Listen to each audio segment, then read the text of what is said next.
perguntar para você, tá? O primeiro ano, eu me formei faz pouco tempo no primeiro ano, são uns 60 anos. A primeira série. A Tânia já deu aula para a primeira série. Eu sou professora de primeira. Eles chegam cru, zerado, ou já tem um... Você percebe que vem com alguma coisinha ou nada? Eu vou generalizar, vamos falar no geral.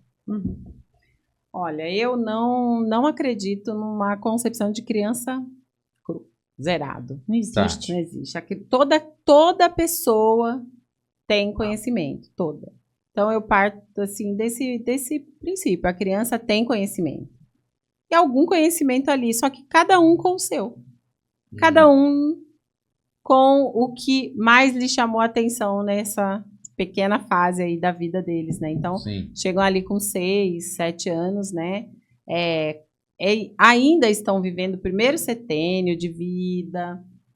Então, é um fechamento, é um ciclo se iniciando na vidinha deles, né? Um ciclo de infância numa nova fase. Eles saíram dessa fase bebê, né? Muito mamãe, sempre do lado da mãe, já estão em um lugar diferente. Sim, estão partindo para viver em sociedade. Com isso, né, Tânia? Muito. Dá até dó, porque eles entram num mundinho que é diferente deles. Do deles, que estão acostumados ao aconchego da casa, da mãe, né? Viver só entre o pai e a mãe ali, Sim. no máximo Não, dois irmãos ou ali. então até na creche também, porque a creche tem muito disso, o mãezão, né? A professora, ela não é a mãe, né? Então, a mãe, eu costumo dizer para eles, a mãe tem você, mais 2, mais 3. A professora tem 30, 33 ali na frente. Então, é muita criança. A professora não é a mãe. Se a professora for a mãe, ela não vai conseguir dar aula, trazer para eles o que eles precisam. Tem que ser professora, professor. Professor é professor. Você acha que com esse avanço da tecnologia, que está chegando tudo mais fácil, mais rápido, você acha que você começou em 2010. 2010. Você está com 14 anos dando aula. Você acha que houve uma evolução 7 anos?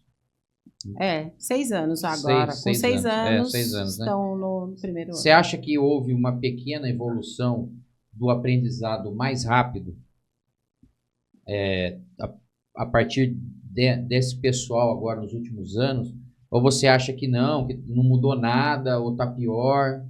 O que você acha do aprendizado deles? A resposta, o feedback daquilo que você está ensinando? Está mais rápido? Está mais difícil? Ou está igual quando você começou?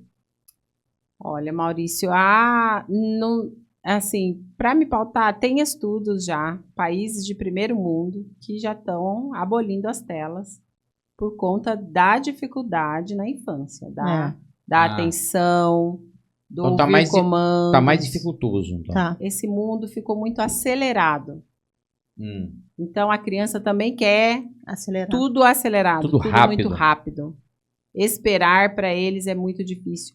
Eu, na minha infância, eu nunca ouvi amigos e nem eu tinha dito, por exemplo, a palavra tédio. Nem sabia o que é isso. E a gente escuta, não é? A única música é do Biquíni Cavadão, né? Tédio. Ou então na adolescência, ou então né, criança em depressão. Eu vi. Criança depressiva. E existe, porque na nossa época a gente não tinha tempo para ter depressão, não é? A gente não tinha tempo. Não tinha nada. Eu vi ontem, que eu fico vendo reportagem, coisas que estão saindo, também para mim poder trabalhar nisso aqui hoje que eu faço, que é o podcast, para mim poder saber abordar as pessoas, conversarem com vocês. E eu vi algumas pesquisas que foram feitas, você disse, lá fora, e veio lá de fora mesmo, que o certo é a criança, até os 4 anos, não ter acesso nenhum. O correto até os 4 anos. O correto. É que eu vi na TV. Que até os 4 anos não é para deixar nenhuma criança com televisão. Celular mais do que 2 horas, parece. Mais do que 2 horas. Porque a criança, ela quer ver canal de desenho, né? Criança, normal, 2, 3 anos. Hoje, né? Os kids da vida aí que tem nos TV a cabo. Mas dizem que criança até 4 anos, que não é para deixar tablet com eles, celulares com eles e televisão mais do que 2 horas. Por quê? Justamente por isso que vocês duas estão falando. a pessoa, a criança, que até os 4 anos tem tudo isso, ela se torna uma pessoa extremamente acelerada. Então, o que que acontece? É muito mais fácil com 20 anos ela ter síndrome do pânico. Sim, a síndromes aí. A ansiedade já começa com 15, 14, 13 anos. E isso depende da construção que foi feita com essa criança lá atrás. Então, bateu tudo que vocês estão falando, pelo que eu vi, para vocês verem que vocês estão por dentro mesmo do que está saindo aí fora, do que está acontecendo. Hoje em dia a gente vê bebê, né? Os pais dão celular pro bebê parar de chorar. Isso é por falta de paciência dos próprios pais. Deixa, pelo menos me dá sossego. Você tá na fila do mercado, você vê o pai segurando o celular para a criança assistir. E estar numa tela é zero interação. É zero interação. Você só fica parado consumindo um conteúdo pronto, que nem sempre é de qualidade. Não. E então não existe interação, não existe criatividade, não existe mexer o corpo. Então, isso faz muito mal para a criança. Vocês não perceberam que tem crianças já novas usando óculos por causa disso? Também, Dizem tem que outro fator. Também eu vi numa pesquisa de hoje, ele fez uma média, né? Ele fez uma média. De hoje, crianças de 10 anos, a média é 10 anos. Você não vai pegar 6, 7, é uma média. Crianças de 10 anos aumentou 120% ou 130% de crianças de 10 anos, média de 10 anos, usando óculos hoje.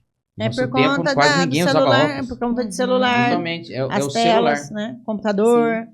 Tem criança que tem acesso o tempo que quiser no computador. Então, isso aí influencia hoje, então, na atenção do aluno, vamos dizer assim. Resumindo. Sim, na formação dessa criança, né? A criança que interage, a criança longe de telas, ela vai interagir com o mundo, interagir com os objetos, interagir com outros adultos, com outras crianças. É por isso que ela dá trabalho quando ela não tem tela, porque ela quer interação com você. Ela quer interagir com todo, ela quer conhecer o mundo através das outras pessoas. Isso já é por estar acelerado. Não. Isso é da criança. Da criança. A curiosidade da criança é querer conhecer o todo, querer conversar, aprender. Só que se você der um celular, um computador, uma tela para a criança, você tira isso dela. Então, isso que eu ia falar. Você tira a criança... A criança que vem com isso já de tela, não interage com o adulto. Né? Não. Nem com os objetos. Nem com os objetos. Um exemplo. Uma criança que está lá sentadinha com o celular ou na TV, ela não vai entrar no armário de panelas e retirar todas as panelas. Como fazia E ouvir o barulho das panelas e mexer.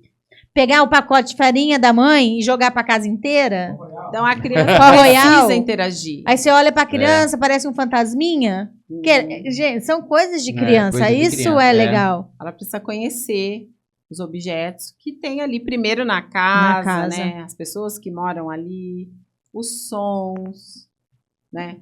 Ou a mãe falar pode ou não pode, o não mostrar. Ela acompanha a vida da casa. O alimento, preparação de um alimento. É o que você acabou de falar. A criança que ela tem acesso, que não é limitado, né? Que fica à vontade, né? A criança ela não sabe escutar um não. Né, Tânia? E você vê na escola, porque eu tenho crianças na minha sala de aula, não sei com a Tânia, de todos os tipos. O que acontece? Se você fala não para essa, não para essa, não para essa, cada uma tem uma reação. E tem aquela que bate o pé, joga caderno. Porque você tem que falar o sim para ela, porque ela está acostumada. Aí eu falo. Aí eu, como professor, eu falo. Na minha sala de aula é não. Se na sua casa pode, você faz lá. Aqui é do meu jeito. Acabou o assunto. Porque é assim que funciona. Hoje a criança, que eu tenho criança assim, hoje a criança, ela já, eu posso? Isso não. Mas eu posso fazer o quê, então? Já é um vocabulário diferente, ela já pergunta o que ela pode. Sim. Entendeu? Aí você explica o que ela pode e o que ela não pode. Isso não pode, mas aí você vai explicar para ela, isso não pode por conta disso, disso e disso. A criança, quando ela é birrenta, porque ela tem tudo, ela não espera nem você explicar o porquê não. Ela só escutou o não. Ou a sua explicação porque ela não pode naquele momento, ela não aceita. Ela não escuta. Né, Tânia? É a experiência de viver em grupo, É. né? É um aprendizado. E vocês em sala de aula, vocês utilizam dessa tecnologia para o ensino, independente de qual situação que é ou não?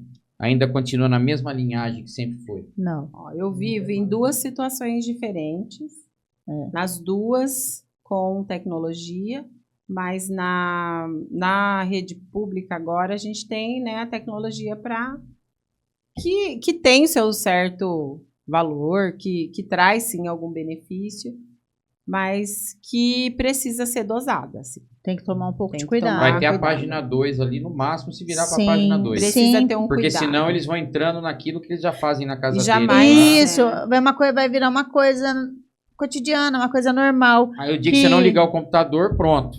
É. A gente só faz agora com o computador. É. Sim. Tem criança, Tânia, eu não sei se aconteceu isso com você, porque eu mexo com, quando é tecnologia, que a gente vai mexer com computador em sala de aula, tem criança que falta a semana inteira, naquele dia ela vem. Que tem o computador. Naquele dia ela vem. Virou uma mania ruim para ela. Já é automático. E vocês acham... Vai lá, a Gi, minha esposa, ela tá com professora do estado há 2 anos e já na outra escola aprendendo há 3 anos. Não 5 anos Não, um aí. pouco mais até. Um pouquinho mais. A Tânia já está há 14. Então, o que você acha a influência dos pais hoje? Eles acham que vocês têm que fazer o papel deles? Olha, Não sei se você está entendendo. Existe um apelo grande dos pais no olhar individualizado. O seu filho, ele vai aprender a viver em sociedade. Então, viver em sociedade, viver num grupo, é combinar com aquele grupo as regras, o como vai funcionar as coisas. Então, e não uma maneira individual de ver as coisas. Então, eu estou na escola, eu não posso gritar dentro da sala de aula, porque eu tenho outras pessoas usando aquele espaço. Né? Eu não posso fazer o que eu quero, deitar no chão e espernear, ter o meu comportamento e ter tudo que eu preciso naquele momento por estar num grupo. Então, estar em grupo é acompanhar o combinado feito pelo grupo. Então, assim, uma rotina. Então, a criança sabe o que vai acontecer em cada momento e ela precisa esperar cada momento para que aconteça o que está previsto. Ela precisa estabelecer, combinar com o grupo regras, não regras que me satisfaçam. É uma regras para viver em sociedade. Conviver. Do grupo. Conviver é olhar para o outro, olhar para si e combinar o que é bom para todos ao mesmo tempo. Não só você, não é só o seu interesse, é o interesse coletivo. E a criança, ela precisa da rotina, que nem a gente chega em sala de aula, eu escrevo cabeçalho e eu coloco a rotina do que nós vamos fazer durante o dia. E eu explico para eles assim, essa é a nossa meta. Nossa rotina é essa hoje. Porém, pode acontecer outras coisas que não conseguimos chegar nessa fase final aqui. Mas a gente vai jogar para amanhã o que não consegui fazer hoje. Graças a Deus, eu consigo manipular o meu dia de acordo com o que está ali para eles não perderem a rotina deles. Porque é muito ruim, né, Tânia? Quando você sai da rotina. Quando você sai da rotina, as crianças percebem e eles te cobram. Mas, hoje não está escrito isso aí. Hoje está aí falando que eu vou ter aula só de português e matemática. Não está falando que eu vou fazer ciências hoje. Entendeu? Às vezes vem uma palestra sobre reciclado que entra em ciências. Mas hoje é aula de ciências, aí você vai explicar para eles. Hoje não é aula de ciências, mas a gente pode trabalhar a aula de ciência assim. A gente deixa de ter uma aula para a gente fazer outras coisas, né? Amanhã a gente retoma a nossa aula. Não se preocupem que vocês não vão ser prejudicados. Mas eles já têm essa noção. Só que assim, você vai construindo isso com eles em sala de aula, que é a rotina. E os combinados também faz parte. Você trabalha todo dia a rotina e os combinados. Né, Tânia? Sim. E vocês acham que, uma opinião, É a opinião de vocês. É opinião. Opinião não é o que vai ser. Vocês acham que... Por que eu falo assim da tecnologia? A tecnologia, por segundos, ela muda. Ela acelera, né? Ela está sempre... Você abre o computador agora, daqui 2 horas você abre o computador, já tem um outro modelo de software já melhor do que aquele que saiu. Tá? Isso é verdade. Sim. O que vocês acham que... O que vai ser do ensino? Uma pergunta que eu sempre quis fazer ao professor, eu já entrevistei minha esposa e não tive oportunidade de perguntar. O que vocês acham que vai ser do ensino em cima da tecnologia, dessa chuva de informações, de tudo quanto é jeito? O que vocês acham que vai ser do ensino daqui 20, 30 anos? O que vocês enxergam dentro de uma escola, dentro desse avanço tecnológico que está tendo? O que vocês acham que vai ser? Eu não estou nem falando o que vai ser dos professores. O que vai ser o ensino daqui 23 anos? Métodos, jeitos. Vocês acham que irá mudar ou vai ser o tradicional sempre? O que vem na mente? Não, eu acho... Não existe mais tradicional. Mas assim, você acha que daqui 30 anos vai estar diferente do que é hoje? Porque eu vivi, vocês viveram, o Dati, 20 anos estudando da mesma forma, não tinha esse avanço, não tinha uma mudança. Pelo menos até os anos 90, que nós fizemos 80 e 90, era da mesma forma. Se você estudou em 84, se você estudou em 95, não mudou nada. Hoje mudou. Hoje nós estamos em 2014. Olha quanto que já mudou de 2019. Olha quanto que mudou de 2015. Principalmente, o que, assim, que eu percebo que mudou muito é da pandemia para cá. Não foi, Tânia? Eu acredito que seja, que tenha mudado muito mesmo, que a tecnologia entrou com tudo nas escolas depois da pandemia. Teve as aulas online, por conta que não podia estar junto, né, interagir com o todo. E ali eles viram que dá para fazer algumas coisas, entendeu? E aí a tecnologia entrou aí. Mas a fala da Tânia, aquela hora, foi fenomenal. Tem que dosar. Tem que dosar. Tem que dosar. Existe um equívoco, Maurício. A tecnologia não é conhecimento. Não. Construção de conhecimento. É diferente. É diferente de tecnologia. Tecnologia é mais um instrumento. É uma ferramenta. Que vai ajudar na medida, se usada com cautela, pode sim trazer benefícios, mas precisa ter cautela. Mas você acha que hoje a tecnologia é usada de 10 a 15% só numa sala de aula por causa da própria cautela. A gente sabe que se a gente der mais margem, sai do contexto. Na verdade, não é bem assim, porque hoje nós damos aulas quase todos os dias com tecnologia, porque a gente linka o computador na televisão e a gente dá aula expondo para eles na televisão, né? Os slides, né? Os conteúdos. A gente escreve também na lousa, a gente forma os grupos, mas todo dia a gente linka o computador na televisão e todo dia tem tecnologia. Mas hoje são os professores que estão usando essa tecnologia. Somos nós que manuseamos. Então a gente consegue segurar a onda, você dá uma pausa lá na televisão, vai para o meio da sala de aula, forma aquela roda de conversa, aquele bate-papo, mas... E se não tivesse o professor para fazer isso? Mas vocês acreditam que daqui... Você acha que dá certo isso? Não dá certo. Mas vocês acreditam que daqui 20 anos, os alunos vão estar usando a tecnologia e os professores vão estar... Estou dando exemplo, estou falando o que a gente acha. A gente não sabe o que vai ser daqui 20 dias. Mas desse avanço que está tendo. Você acha que o professor, ele vai ser... Não que tem que ter o professor. Ele vai ser menos ativo como ele é hoje, ou mesmo que daqui 20 anos o cara vai ter um tablet na mão. A tecnologia é tão grande que, vamos supor, o cara mexe ali, ele vira o celular na mão dele. Você acha que isso vai influenciar daqui 20 anos, assim?